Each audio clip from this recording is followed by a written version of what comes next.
One of the most popular videos on this channel, without a doubt, was my video talking about what Ford is doing to dealerships. Or I should say what it's asking dealerships to do.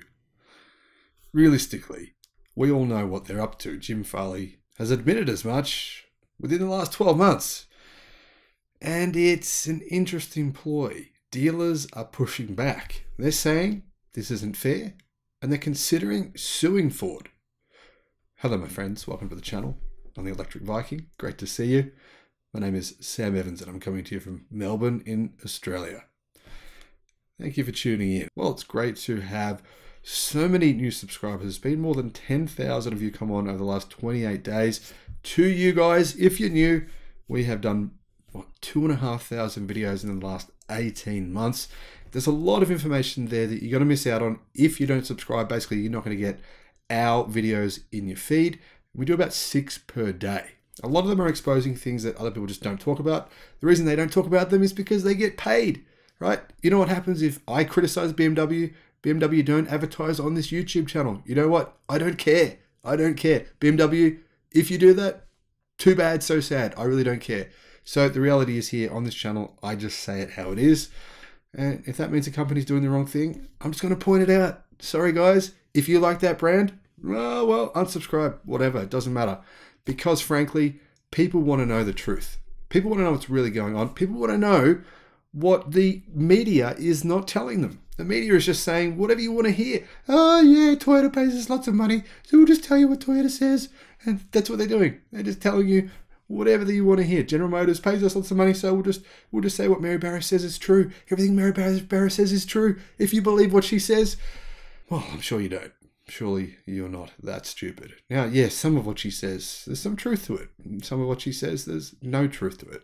The point of what I do here is to tell you what is true and what is clearly not true. Anyhow, Ford, they are clearly trying to eliminate a certain amount of dealers. Jim Farley said that they need to get rid of some of them, and he's kind of ignored that statement and made some wacky statements that are completely contrary to that since then. But the truth is, Ford, they do need to get rid of some dealers because some of them are just underperforming. Some of them are charging ridiculous markups on cars. Imagine this, right? Imagine like 1% of your workforce is giving you a bad name. Now, that's not the case with Ford, but it is the case sometimes because think about the stories the media print, right? The media do tell some truth if it's sensational enough to get them clicks. It's pretty sensational when Ford dealerships charge $50,000 more as a markup on their cars. So you've got these small dealerships, right, getting EVs from Ford, going, hey, we can make a boatload of markup, extra money on this, massive profit, and listing them at stupid prices, $200,000 for an electric pickup truck that has an MSRP of $80,000, that kind of thing. So you can see why Ford wants to get rid of these clowns because they are giving them a bad name. If this was Elon Musk and it was his dealership, it was a Tesla dealership, right, that could do whatever it wanted, and it was giving the company a bad name, would you not want to get rid of them? Of course you would. So that's what's going on here. That's what I think anyhow. Because, I mean, Ford, you know, it works for them if this dealership is massive. It's selling lots of cars. Ford's like, well, okay, maybe you did a few things we don't like, but hey, we're still making a lot of money out of you. But if you're a small dealership doing this, how does this work for Ford? It doesn't work for them.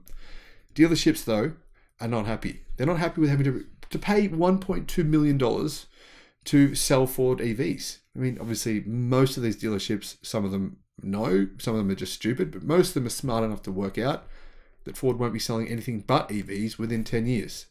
So they know that they have no choice. And they're saying, well, hang on, this is ridiculous. We have to commit $1.2 million US now when we're basically going into a recession. We don't have that kind of cash sitting around. So dealer associations in at least 13 states, possibly more, are accusing Ford of unfairly burdening their retail network and violating franchise laws. Let's be honest. Are dealerships really an asset? Are they? If they're going to start suing you, right? Is that an asset or a liability? Can you tell me what you think in the comment section below? I know there's going to be different people with different opinions. Most of you know what I think on that. Now, Ford dealers are saying that Ford is breaking franchise laws. officials in Pennsylvania, Virginia, North Carolina, and 10 other states have written to Ford calling for significant change to one of CEO Jim Farley's signature initiatives, which would require dealers to invest $1.2 million on charges, staff training, and new sales standards to overhaul the retail experience. Now, dealers can choose to spend $500,000 instead, but they're only... It's a joke. It's not like, what? Okay, if you invest $500,000, you can sell 25 EVs a year. 25, 2 cars a month, period. That's it for the next 50 years. So why Ford even introduced that as an option, I don't know. It'd have to be the tiniest dealer in history to be satisfied with selling 2 vehicles a month. That doesn't make sense, right? So the media is reporting that. Media should just tell you the truth. That's bogus. The media are like, oh, but dealers can choose the $500,000 option. No, they can't. That's not even an option. That's ridiculous. So dealerships have to spend $1.2 million. What does this do? It means the small dealers, they can't afford it, obviously. So some state associations are saying that this is illegal. The program fails to make all vehicle models available to dealers on comparable terms and fails to allocate equitable quantities of EVs to Ford franchise dealers relative to their assigned market areas, members of the Southern Automotive Trade Association executives, which represent 12 state dealer associations, said.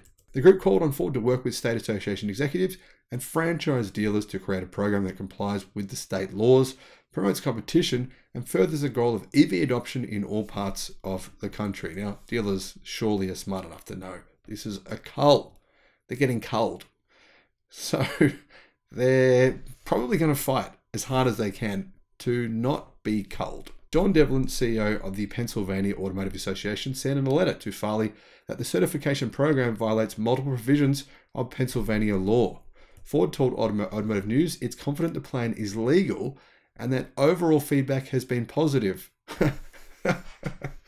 No, who's been positive? I haven't read one news report of any dealer saying, woohoo, let's go and spend $1.2 million. Don't get me wrong. There's probably some massive dealers who couldn't care less. But the average dealership wouldn't be too happy about it. The Model E electric vehicle program was designed to deliver an unparalleled purchase, service, and ownership experience for customers, a Ford spokesperson said in an email. Ford engaged with and listened to around 400 dealers in developing the program. I'm guessing they're all the biggest dealers because Ford has more than 3,000 dealers, so it's 400 out of 3,000, which provides flexibility both in terms of enrollment, level, and timing. Dealers may also choose not to enroll in the voluntary program and specialize in Ford's industry-leading internal combustion engine portfolio of retail and commercial vehicles. Basically, Ford is saying you can choose to keep on selling these, and the dealers that choose to spend $1.2 million, they'll get to sell these. But don't worry about it. Just keep selling these until no one wants these, and then, well, you'll be extinct. We won't have to worry about you anymore. So what happened was Ford set a deadline of October 31 for dealers to select their investment level, but they postponed it to December the 2nd after dealers, well, most of them didn't agree. Most of them didn't agree to spend $1.2 million. Most of them said, nah, you know what? Just give us some more time, Ford. Give us some more time so we can prepare some lawsuits to fight this. Now, they didn't say they're going to prepare lawsuits to fight it, but I'm sure that's what they're thinking. So how does it actually work? Well, if you don't agree, then as of 2024, you'll only be selling Ford's gasoline and hybrid vehicles, which, well, I don't think it's going to be a lot of demand for those vehicles in 2024. Do you, realistically? Tim Hovick, chairman of Ford's National Dealer Council, said he understood the state association's positions and suggested that the program still can be modified before taking effect. He noted that Ford held dozens of meetings with dealers where stores vary in size to try to craft the best possible solution. Now, this is clearly just complete nonsense. Ford have one option. How is there multiple solutions for this? There's only one option. It is really, you pay $1.2 million or you can sell 2 cars a month. That's not an option. There's only one possible option here. Don Hall, the CEO of Virginia Automobile Dealers Association, lauded Ford's goals of making prices consistent and transparent and improving customers' buying experience. But Hall, who signed the Southern States resolution and sent a separate letter to Ford on behalf of Virginia dealers, said franchise laws don't allow an automaker to give less inventory to dealers who spend less on charges and other equipment. So basically, they're saying Ford is breaking franchise laws. So I don't know what Ford's going to do here in terms of culling these dealers. I think probably at some point they're going to have to say, all right, we'll buy you out. And that's just going to cost Ford more money. That's the most likely scenario that I see. Otherwise, they're going to fight them in court for who knows how long, years potentially, more bad public relations for Ford. Yeah, that's the way I see it going. They'll just give them a buyout. This is Ford's way of trying to do it without giving them a buyout, save themselves some money. Here's what they said. Virginia passed laws years ago to make it abundantly clear that if you're a dealer, you're entitled to your fair share of mix and quality as any other dealer is of your size. Robert Glaser, president of the North Carolina Automobile Dealers Association, which also signed the resolution and sent its own letter to Ford, said dealers who don't see a need to spend money on chargers shouldn't lose access to part of the brand's lineup. We believe if you're a Ford dealer, you're a Ford dealer, he told Automotive News. You should be able to sell all the products that Ford make.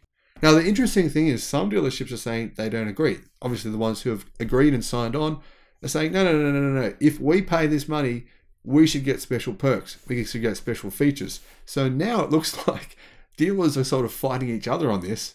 And it's sort of Ford in one camp, dealers that have agreed in, maybe on the Ford camp together with them. And they're going to be fighting these dealers who are saying, no, we don't want to do this. We don't want to invest in these. And saying, we've committed, you should commit too. If you don't commit, then basically you are putting us all at risk of more bad public relations and making us look like we're not supporting electric cars. Realistically, it's a bit of a shitstorm for Ford. Truthfully, it is. But that's what happens when you're a legacy automaker and you build predominantly gasoline vehicles. Ford this year have already fired more than 8,000 staff that work in their gasoline-powered division. And they just have well admitted to the fact that their factory that builds the Ford Escape, well, all those staff there will be gone too pretty soon. That'll be coming in another video. Thanks for watching, my friends. Have a great day. Bye-bye.